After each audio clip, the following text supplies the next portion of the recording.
Hey, I'm Steven and this is Solving the Money Problem. If you're new, welcome. If you're not, welcome back. So surprise, surprise, the fake news, the corrupt mainstream media continues to spread lies, disinformation, and straight up bullshit about Tesla. So in this video, I'm going to detail a few recent examples of how deceptive the media are in terms of their coverage of Tesla, how easily lies and misinformation propagate, and talk about whether or not there might be something happening behind the scenes, aka people making a ton of money every time this fake news is spread through supposedly reputable news sources like CNBS and others. So with that said, let's get into the video. And by the way, since I know there's a lot of crypto lovers watching and people who like free stuff, it's your lucky day. For a limited time, you can get up to $250 in free crypto bonuses when funding a new account on BlockFi, where you can use cryptocurrency to earn interest, borrow cash, and buy or sell crypto. If you want your free crypto, use the link in the description. It also helps out the channel. And if you'd like up to 2 free stocks, check out the link in the description to WeBull. If you open a new account, you'll get 1 free stock valued up to $250 just for opening an account. And if you fund your account with $100, you'll get a second free stock valued up to $1,600. Unless you don't like free stocks, that is. And if you're in Australia, the UK, or New Zealand, you can get a free stock with stake, also using the link in the description. Let's get back to it. Alrighty, so here we are over on the Reuters website. This article posted on June 4th,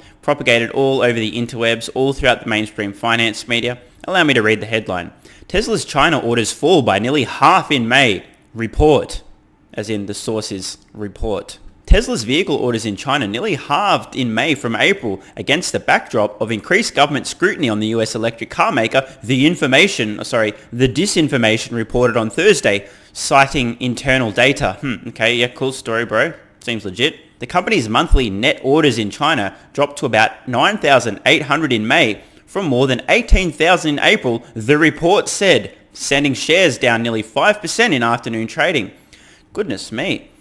That's a big drop in Tesla stock, isn't it? Now, I'm not going to make any accusations here, but boy oh boy, wouldn't it have been wonderful to happen to have been short Tesla stock the moment this report, this information came out and sent the stock tumbling by 5%. Certainly a way to make a very tidy profit, isn't it? Tesla did not immediately respond to a request from Reuters for comment. Of course they didn't. A waste of time. They've got a mission to accomplish, not FUD to fight.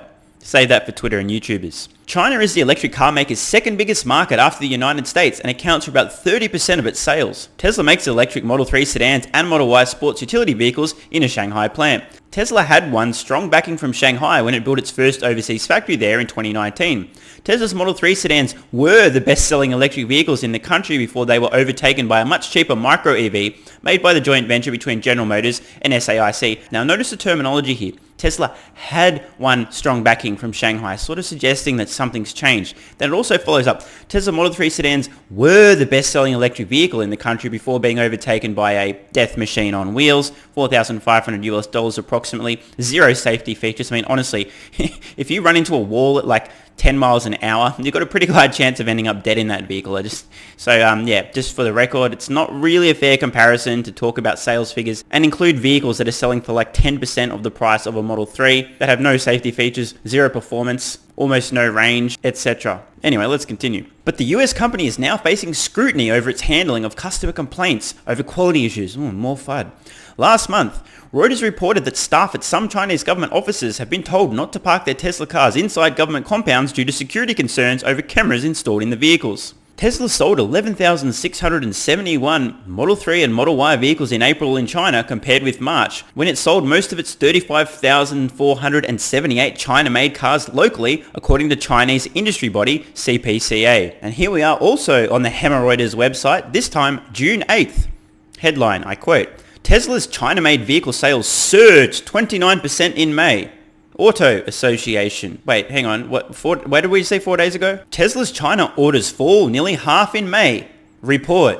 Wait a second. Am I going crazy here? 4 days later, same outlet. Tesla's China-made vehicle sales surged 29% in May. Auto Association. Okay, so obviously this article is going to start with an apology for their misreporting bullshit about Tesla's China sales in May, right?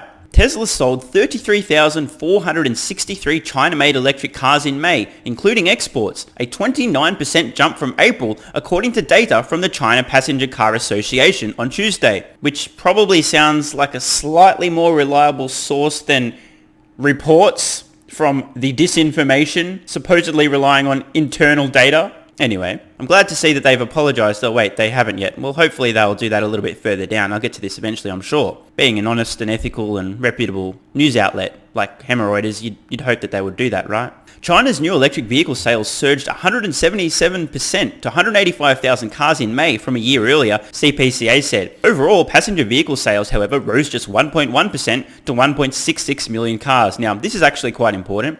We can see pretty strong growth there in electric vehicle sales in China. Not surprising, but this is astonishing, right? 177% year-over-year increase in the sale of new electric vehicles, despite the underlying automotive market barely changing.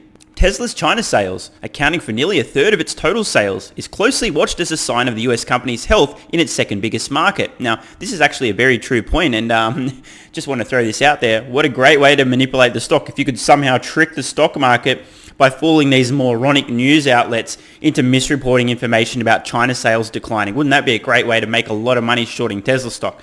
Just saying. Where the company has invested heavily and often changes its own marketing playbook to attract customers. I don't know what the fuck they're talking about there, but okay. Cool. Tesla, which makes its Model 3 sedans and Model Y sports utility vehicles in Shanghai, exported 11,527 China-made vehicles in May.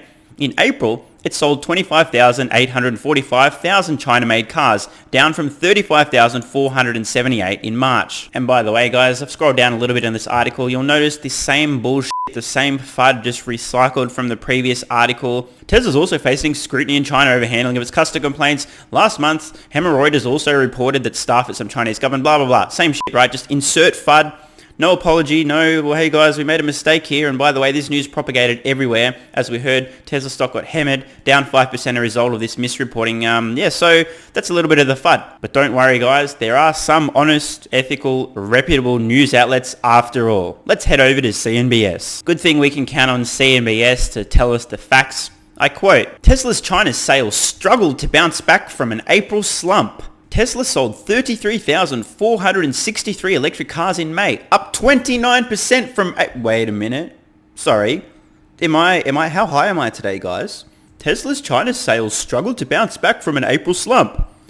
Tesla sold 29% more vehicles in May than April. Hey, Evelyn, why do you have a job, dude? I mean, like, actually.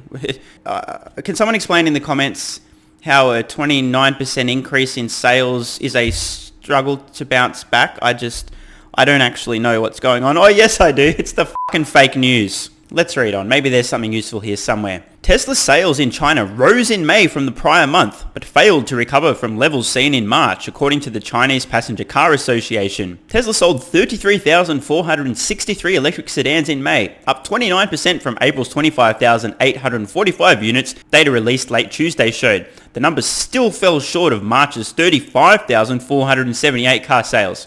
Huge difference here, right?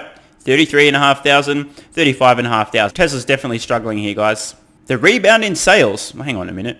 Tesla China sales struggled to bounce back. The rebound in sales. It's a rebound. For fuck's sake. Oh my god, I'm not even going to bother with this. Don't worry, guys. I'll try to be fair on CNBS here. I showed two Reuters articles. I'm now going to show a second CNBS article recently. Maybe they can redeem themselves. Maybe that reporter just has it in for Elon or Tesla, or is just an absolute fucking moron. I don't know. Anyway, let's move on. Let's check out another article from CNBS recently. Maybe they can redeem themselves. Maybe they're not just the fake news after all. Tesla veteran Jerome Guillen leaves after less than 3 months leading trucking business. Oh, gee, that sounds pretty bad, doesn't it? Tesla executive Jerome Guillen left the company in early June, according to a filing. Guillen had worked at the company in roles reporting directly to CEO Elon Musk since November 2010. So I just want to jump in here. Okay, a guy who, by the way, did some great work ramping Model 3, and he's brilliant, right? Been at the company for over a decade and has now moved on after more than a decade at Tesla. Now, Jerome is awesome, absolutely brilliant, and was integral, critical to Tesla's ramp of the Model 3 back in the day. And no disrespect to Jerome, but let's be honest, at this point in time, his role, he's been moved to head of trucking. There's not a whole lot going on there. Tesla's cell constrained as well. I'd probably want to move on as well, to be honest. This is being reported just based on the headline. It gives the impression that he's only been in this role for 3 months and now he's left. What a disaster. When we really think about this a little bit, it's not that big of a deal. Tesla executive Jerome Guillen has left the company after only 3 months as the president of its heavy trucking unit, according to an SEC filing released Monday. We thank him for his many contributions and wish him well in his future career, the company said in the filing. His last day was June 3rd. Before his appointment to that role in March, Guillen had led the company's entire vehicle business since 2018. During his time as president of automotive, Tesla opened its first plant overseas in Shanghai and expanded its battery cell supply partnerships.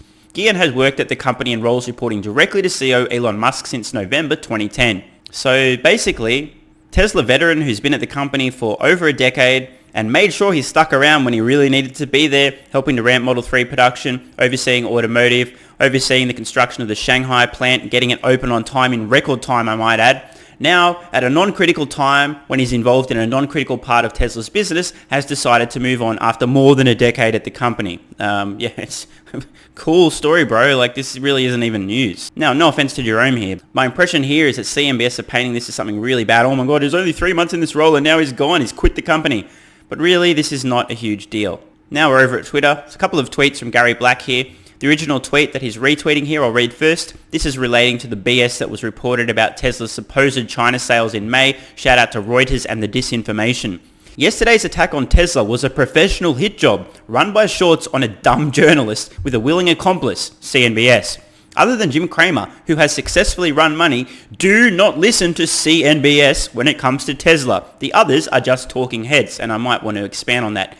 Talking empty heads. Just saying. Retweeting. Someone at CNBS really needs to be fired for repeatedly running these Tesla hit pieces designed solely to generate trading profits for those who fabricate and promote them. Are CNBS producers really this stupid, or are they complicit? And I'd love to know what you guys think in the comments below. Are the CNBS producers just legitimate morons, easily fooled by this obvious FUD, willing to propagate lies and disinformation without doing any homework whatsoever? Or are they just complicit? And another tweet from Gary, I'll first read the quoted tweet here from Squawk Square. I'm dying here. CNBS keeps talking about the departure of Jerome at Tesla and then shows the stock up almost 3% this morning, but they don't say anything about why it's up, e.g. China sales figures. It's likely they've been told by producers they're fired if they even mention it. We noticed that Reuters didn't apologize for propagating misinformation. Of course, CNBS didn't address this either. And now I'll read the quote from Gary. Sad reality. The media can't admit they were played by the shorts last week in running the narrative that Tesla China demand was plunging. So today's news that May made in China sales almost doubled from April has to stay hidden. Now guys, I don't want you to lose too much faith in humanity here, but certainly anyone who has even a shred of respect or faith in the mainstream finance media is a moron. There's no other way to say it. At best, the mainstream finance media is just incompetent. And at worst, they're complicit, acting as the puppet for short sellers, propagating lies and misinformation to manipulate stock prices to make insane profits. In either case, they deserve zero respect. The fake news is a perfectly apt title to describe these clowns. There's a reason that since day one on this channel, I've refused to refer to these outlets by their actual names, preferring things along the lines of CNBS for a reason. Now, I don't normally do this, but today I have an ask, a request of you guys and girls. Every time you see bullshit propagated in the mainstream finance media, call them out, tweet at them, email producers of the shows, do whatever it takes. Let's try to stop this tsunami of FUD. I'm Stephen Mark Ryan, this is Solving the Money Problem, and I love you all. And don't forget, if you'd like up to $250 in free crypto bonuses with BlockFi, use the link in the description. You can also get 2 free stocks with WeBull and a free stock with Stake, also linked in the description. Thanks so much for watching. Let me know your thoughts in the comments below. And of course, if you have any ideas for future videos, let me know. I read all your comments. P.S. If you're still watching, you're awesome. If you'd like early access, exclusive videos, regular Q&As, our private Discord server and more, consider supporting the channel at patreon.com/solvingthemoneyproblem so I can keep creating content for you guys. There's a link in the description. You can now also become a member of the channel for some exclusive perks. To learn more, click the join button next to subscribe. And don't forget to check out our merch store. Either way, the best form of support is you being here and watching, so thanks again.